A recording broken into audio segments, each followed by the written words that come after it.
Mason isn't just an assassin. You never leave here.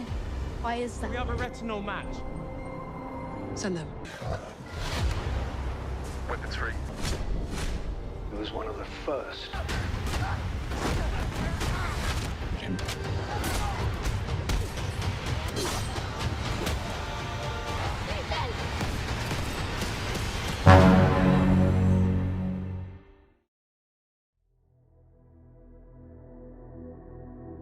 Film dibuka dengan memperlihatkan sekelompok geng motor yang hendak menuju ke markasnya. Rupanya di dalam markas geng motor ini terdapat sebuah pabrik barang haram berskala besar yang sangat dicari oleh pihak berwajib. Diberitahu jika geng motor ini dipimpin oleh seorang pria bernama Denity dan putranya yang bernama Jojo. Bukan hanya itu, mereka juga mempunyai tangan kanan yang sangat bisa diandalkan bernama Dalton Broker ini orangnya. Terungkap fakta kalau Broker sebenarnya adalah agen khusus pemerintah yang beberapa tahun ini menyamar jadi tangan kanan Denity dan Jojo si ketua gangster. Malam ini rupanya para agen khusus akan menangkap kelompok Denity dengan berbekal informasi dari Broker. Ketika semua agen khusus sudah siap, mereka pun langsung memulai aksinya. Let's roll, boys.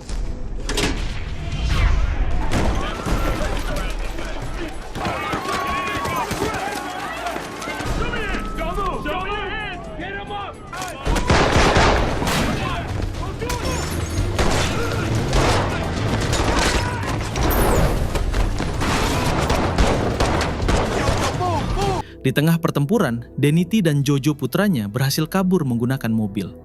Broker yang melihat hal tersebut, tentu ia pun langsung mengejar mereka.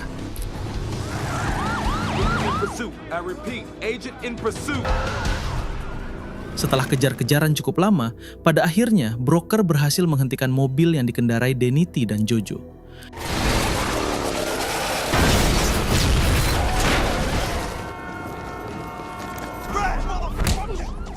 Denity sendiri lebih memilih menyerah mengingat para polisi sudah mengepung mereka.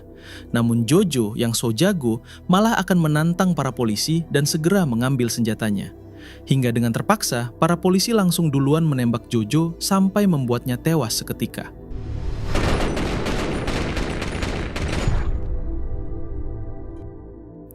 Melihat itu semua, Denity berjanji akan membalaskan dendamnya kepada Broker, karena ia sama sekali tidak menyangka jika selama ini Broker adalah agen khusus yang menyamar.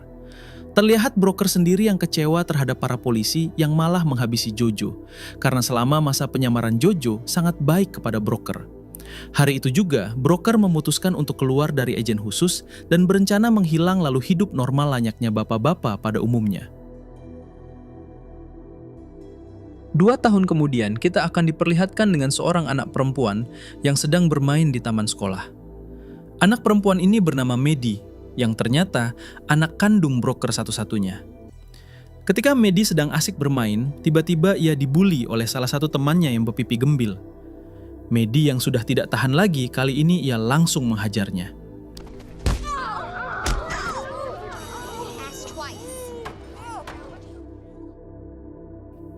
Di sisi lain memperlihatkan Broker yang sedang membetulkan rumah bersama tetangganya. Ternyata setelah pensiun dari agen khusus, kini Broker dan anaknya tinggal di desa terpencil, sedangkan istri Broker sudah lama meninggal. Tak lama dari itu, Broker mendapat telepon dari sekolah yang mengabarkan kalau Maddie, anaknya telah membuat masalah. Pihak sekolah meminta Broker untuk segera datang ke sana siang ini juga.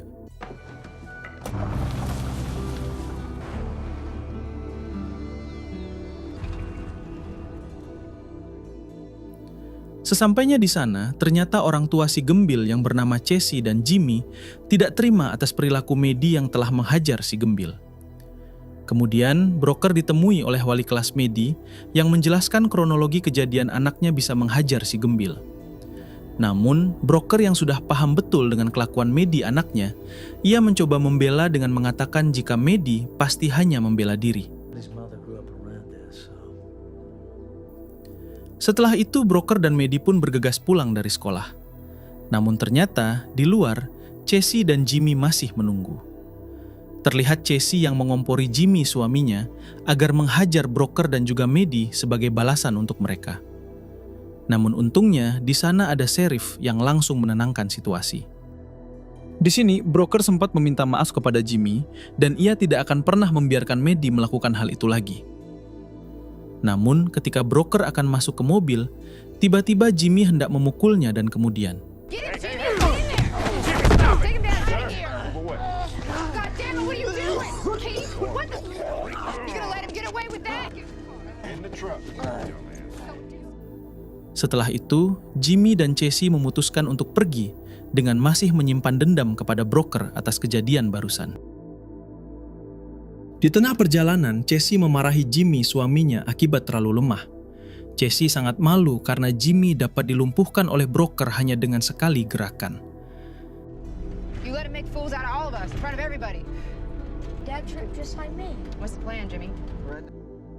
Di sisi lain, sheriff mencoba mengingatkan broker agar tidak berurusan lagi dengan keluarga Casey karena ternyata Casey adalah adik kandung dari ketua mafia di desa itu.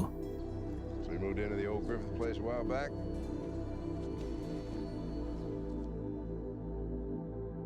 Beberapa jam kemudian, Casey langsung mendatangi kakak kandungnya yang bernama Gator. Ini orangnya. Seperti apa yang si sheriff jelaskan tadi, Gator ini merupakan bos mafia di desa tersebut. Di sini Casey menceritakan tentang kejadian yang baru saja ia alami dengan Jimmy suaminya. Casey meminta Gator untuk memberi sedikit pelajaran kepada broker karena Jimmy suaminya tidak dapat ia andalkan. Look a little jumpy. I know. I'll handle that broker thing. Thank you. Esok harinya terlihat broker yang sedang mengantar Maddie ke sekolah. Ketika di sekolah, broker berbincang dengan si wali kelas Maddie.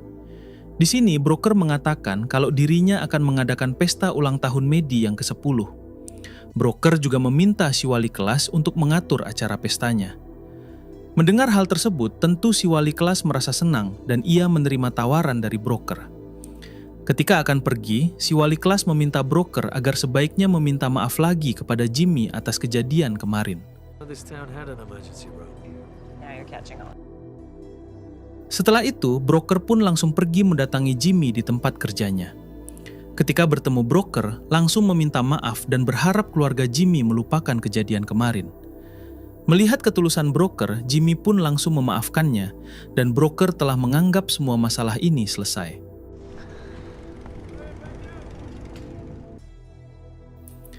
Siang harinya, saat akan menjemput Maddie di sekolah, broker mampir dulu ke pom mini untuk mengisi bensin. Hingga ketika sedang mengisi bensin, tiba-tiba broker dihampiri dua orang preman yang merupakan anak buah Gator, si bos mafia kakak kandung Casey. Di sini, para preman itu mencoba memancing amarah broker, namun broker tidak mau menanggapinya. Sampai di mana preman itu akan menghajar broker, namun tentu brokerlah yang lebih dulu menghajar mereka.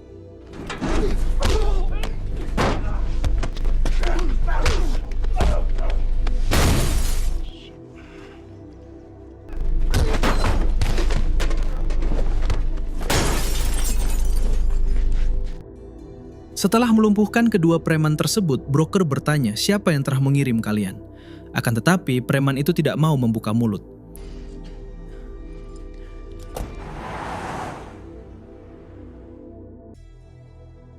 Adegan berpindah ke Gator yang sedang membuat barang haram di sebuah gudang miliknya. Tak lama, Gator mendapat telepon dari kedua anak buahnya yang tadi dihajar broker. Si anak buahnya mengabarkan kalau broker sangat kuat dan mereka bukan tandingannya. Mendengar hal itu, Gator pun berencana akan menanganinya sendiri. Adegan beralih ke broker yang saat itu tengah pulang ke rumah bersama Maddie. Namun di tengah jalan, tiba-tiba si sheriff menghentikan broker.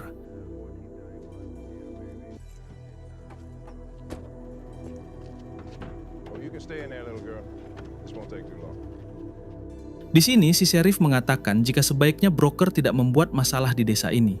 Si sheriff juga bertanya siapakah broker sebenarnya. Broker menjawab kalau dirinya bukan siapa-siapa dan hanya ingin hidup damai.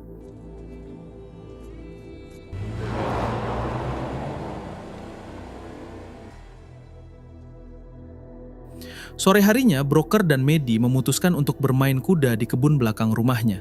Ternyata di sana sudah ada Gator yang sedang mengintai mereka. Melihat ada kesempatan, Gator langsung menusuk ban mobil milik broker lalu menyelinap ke rumah. Di sini, Gator mengambil boneka milik Maddie dan mencari tahu siapa sebenarnya broker. Hingga pada akhirnya Gator menemukan berkas pribadi broker dan ia pun bergegas pergi dengan membawa berkas, boneka, dan juga kucing yang ada di rumah broker. Malam harinya ketika broker sedang memotong kayu, ia dihampiri Maddie lalu mengatakan kalau boneka dan kucingnya kini telah menghilang. Mendengar hal itu, broker pun mencoba menenangkan Maddie dan ia berjanji akan mencari boneka dan juga kucingnya. Hingga ketika broker akan menaiki mobil, ia dibuat kaget karena ban mobil tersebut sudah ditusuk oleh seseorang. Merasa ada yang tidak beres, broker pun langsung memeriksa di sekitaran rumah. Setelah cukup lama mencari, broker menemukan boneka milik Maddie yang tertancap di sebuah dahan pohon. Pada malam itu, broker menjadi gelisah dan ia takut keselamatan Maddie akan terancam. Di sini, broker curiga kalau yang melakukan semua ini adalah Jimmy. Di sisi lain, terlihat Gator yang sedang menyelidiki data pribadi broker. Setelah cukup lama memandangi foto broker, akhirnya ia sadar kalau broker adalah agen khusus yang dulu pernah menyamar menjadi geng motor. Ia juga tahu kalau sang ketua geng motor, yaitu Deniti, masih menyimpan dendam kepada broker atas kematian anaknya dulu. Kemudian Gator menghubungi salah satu teman wanitanya yang bernama Cheryl. Cheryl sendiri bekerja di salah satu bar yang ada di kota. Di sini Gator menyuruh Cheryl untuk segera menemuinya. Keesokan harinya, Cheryl pun datang ke desa untuk menemui Gator. Setelah bertemu, Gator menjelaskan kalau dirinya mempunyai berkas pribadi broker yang harus Cheryl berikan kepada Deniti. Gator tahu kalau Deniti masih mencari keberadaan broker untuk membalas dendam. Mendengar hal itu, Cheryl menolak karena ia tidak mau lagi berurusan dengan para geng motor. Di sini Gator terus merayu Cheryl, bahkan ia menjelaskan kalau berkas itu sampai ke tangan Deniti, secara otomatis Deniti pasti merasa berhutang budi kepada Gator. Dari situlah Gator akan memanfaatkan situasi agar bisa berbisnis narkoboy dengan kelompok Deniti. Gator juga berjanji hasil penjualannya nanti akan dibagi dua dengan Cheryl. Pada akhirnya, Cheryl pun menyetujui perintah Gator dan akan memberikan berkas tersebut kepada Deniti. Di balik itu, broker sendiri tengah mendatangi Jimmy ke pabriknya. Di sini, broker masih menyangka kalau orang yang telah meneror dirinya adalah Jimmy. Jimmy yang tidak tahu apa-apa tentu hanya pelangap-longo setelah broker mengancam dirinya.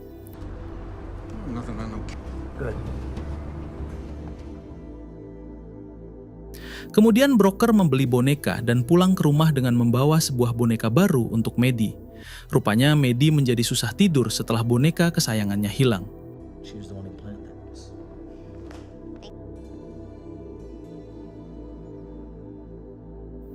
Malam harinya, Cheryl datang menemui pengacara Deniti dan meminta si pengaca untuk memberikan berkas broker kepada Deniti.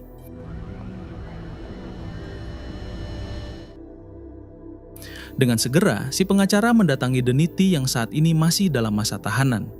Melihat berkas tersebut, Deniti yang masih dendam kepada broker menyuruh si pengacara agar segera mengirim anak buahnya untuk memburu broker. Keesokan harinya, terlihat Casey yang sedang mengantar si Gembil pergi ke sekolah. Di sini broker dan Maddie menghampiri mereka untuk meminta maaf. Maddie juga mengundang si Gembil agar mau datang ke pesta ulang tahunnya nanti. Karena memang broker sudah menganggap tidak ada lagi masalah dengan mereka. Setelah si Gembil dan Maddie masuk kelas, broker kembali meminta maaf kepada Casey. Melihat ketulusan broker, pada akhirnya Casey pun mau memaafkannya.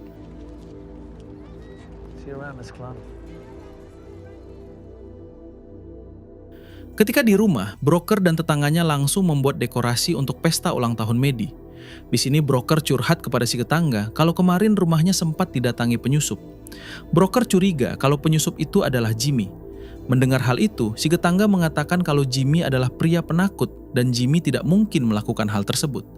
Si tetangga sangat yakin kalau orang yang melakukannya adalah kakak kandung Casey, yaitu Gator, yang merupakan bos mafia. Si tetangga juga mengatakan kalau Gator adalah bandar barang haram yang memiliki beberapa anak buah walaupun tidak banyak. Gator juga ternyata sudah menyogok sheriff sehingga Gator bisa leluasa memproduksi barang haram itu di dalam gudangnya.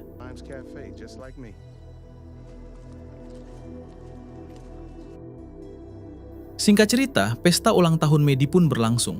Semua anak-anak dan orang tuanya sangat senang, termasuk si Gembil.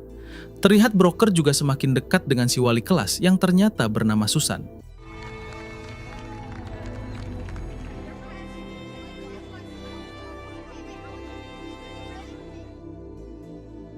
Di balik itu, para geng motor anak buah Deniti mulai berdatangan ke tempat kerja Cheryl yang ada di kota. Di sini anak buah Deniti yang bernama Cyrus bertanya kepada Cheryl di mana broker sekarang tinggal.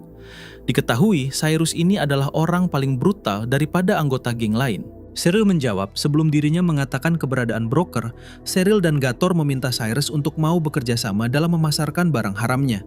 Namun Cyrus yang tidak mau basa-basi, ia pun mengancam Cheryl untuk mengatakan sekarang juga mengenai keberadaan broker. Jika Cheryl bertele-tele, maka dirinya akan menghabisi Cheryl sekarang juga. Cheryl yang ketakutan, ia pun mengatakan kalau yang lebih tahu keberadaan broker adalah Gator. Malam harinya, Casey kembali menemui Gator kakaknya. Di sini Casey mengatakan kalau dirinya sudah tidak mempunyai masalah lagi dengan broker. Untuk itu, Casey meminta sang kakak untuk tidak lagi mengganggu keluarga broker.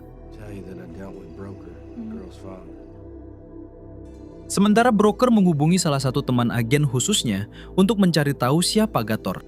Temannya itu mengatakan kalau Gator seringkali terjerat kasus narkoboy, namun anehnya ia selalu dibebaskan begitu saja tanpa dipenjara. Temannya itu juga mengatakan kalau broker harus lebih hati-hati dengan teman Gator yang bernama Cheryl, karena Cheryl sering berbisnis dengan Deniti. Jika sampai identitas broker ketahuan oleh Cheryl, ditakutkan anak buah Deniti akan memburu broker. Keesokan harinya, broker mendatangi warteg yang biasa didatangi Gator. Di sana juga terlihat si tetangga yang sedang sarapan. Broker langsung menghampiri Gator yang saat itu bersama Cheryl. Broker mengatakan kalau kemarin ada yang sudah menyusup ke rumahnya, dan jika hal itu kembali terjadi, maka dipastikan broker akan menghabisinya. Setelah dari sana, broker mendatangi gudang yang selama ini dipakai untuk pembuatan barang haram milik Gator. Karena gudang itu sepi, broker pun menyelinap ke dalam. Di sini ia menemukan ribuan pil sebagai bahan baku pembuatan barang haram. Bukan hanya itu, broker juga menemukan puluhan kilo barang haram yang siap diedarkan. Untuk memusnahkannya, broker mengisi setiap bohlam lampu dengan sebuah cairan bensin, yang mana apabila bohlam lampu itu dinyalakan, maka secara otomatis bohlamnya akan membuat ledakan. Ketika broker akan keluar dari gudang, tiba-tiba ia melihat kucing anaknya yang selama ini menghilang. Secara bersamaan, broker ditodong senjata oleh anak buah Gator. Dengan cukup mudah, broker berhasil melumpuhkan orang tersebut.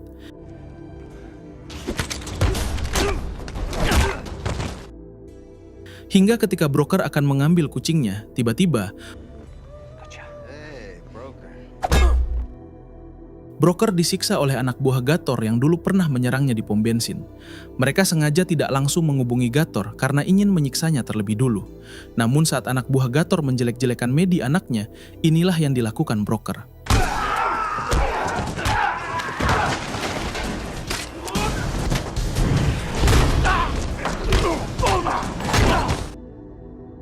Sore harinya, Cyrus dan semua anak buahnya mendatangi rumah Gator. Di sini mereka menanyakan di mana broker sekarang. Setelah mengetahui kediaman broker, Cyrus mengajak Gator untuk ikut memburu broker. Akan tetapi Gator menolak sebab dirinya tahu pasti akan ada pertumpahan darah di sana. Kemudian Cyrus memaksa Cheryl untuk ikut dengan mereka. Gator yang tidak berani apa-apa hanya diam ketika Cheryl dibawa oleh mereka.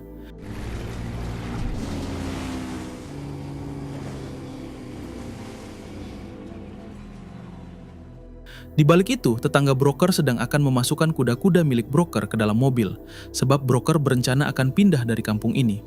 Di sisi lain, Cyrus dan anak buahnya kini telah sampai. Cyrus menyuruh anak buahnya berpencar dan mengepung rumah broker dari berbagai sudut. Hingga ketika salah satu dari mereka memasuki kandang kuda tiba-tiba.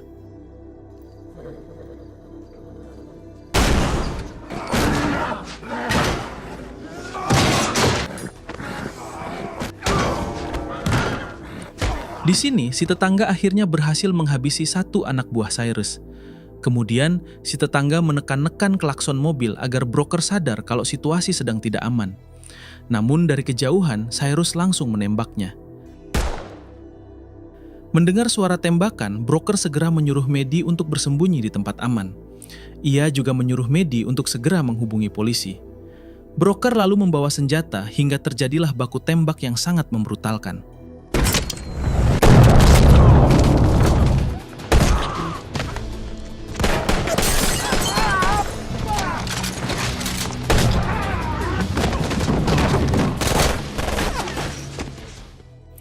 Di tengah pertempuran, salah satu anak buah Cyrus berhasil menemukan keberadaan Maddie.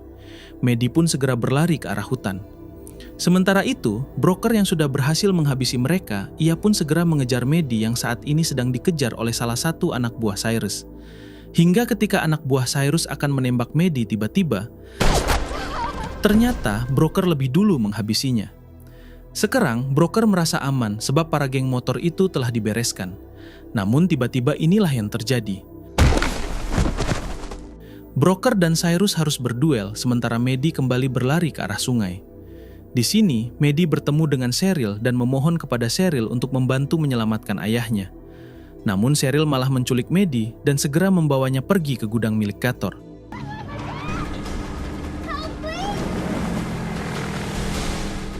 Kembali pada broker dan Cyrus yang pada akhirnya perduelan mereka dimenangkan oleh broker.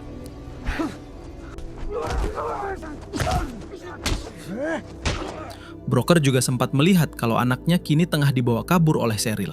Dengan cepat, broker segera kembali ke rumah dan di sana sudah banyak sekali polisi. Lalu broker bertemu dengan si tetangga yang alhamdulillah masih hidup.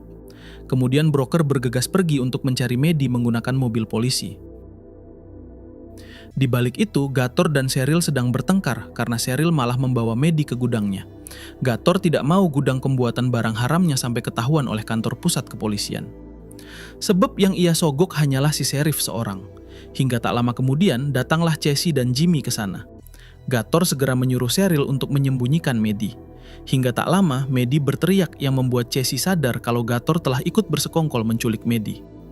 Casey yang penasaran mencoba menghidupkan lampu, namun tiba-tiba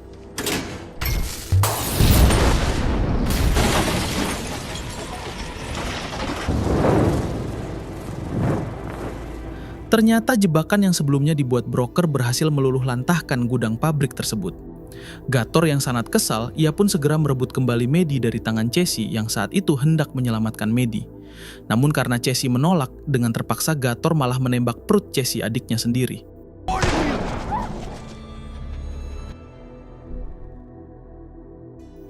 Kemudian Gator membawa Maddie untuk segera kabur dari tempat tersebut.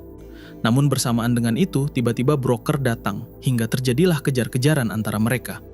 Broker yang tidak mau kehilangan anaknya, ia menancapkan gas hingga menabrak pembatas jalan. Melihat broker yang sudah tidak berdaya, Gator pun keluar berniat menghabisi broker. Maddie berteriak dan memohon kepada Gator untuk tidak menghabisi ayahnya.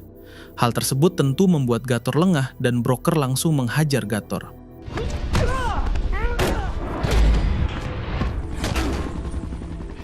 Para polisi juga terlihat sudah mengepung tempat tersebut. Hingga ketika broker akan menghabisi Gator, tiba-tiba broker mengurungkan niatnya sebab ia tidak mau jika Maddie harus melihatnya menghabisi orang di depan matanya langsung.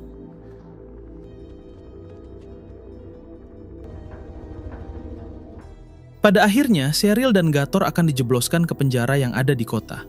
Sementara itu, ternyata Casey berhasil selamat dari tembakan Gator sebelumnya. Beberapa hari kemudian, Denyiti dibuat senang karena ia merasa anak buahnya pasti sudah menghabisi broker. Namun tiba-tiba broker datang untuk menemui Denyiti. Di sini, broker balik mengancam kalau dirinya akan terus menunggu Denyiti bebas. Dan saat itulah broker berjanji akan menghabisi Denyiti dengan caranya sendiri. Kemudian film pun tamat.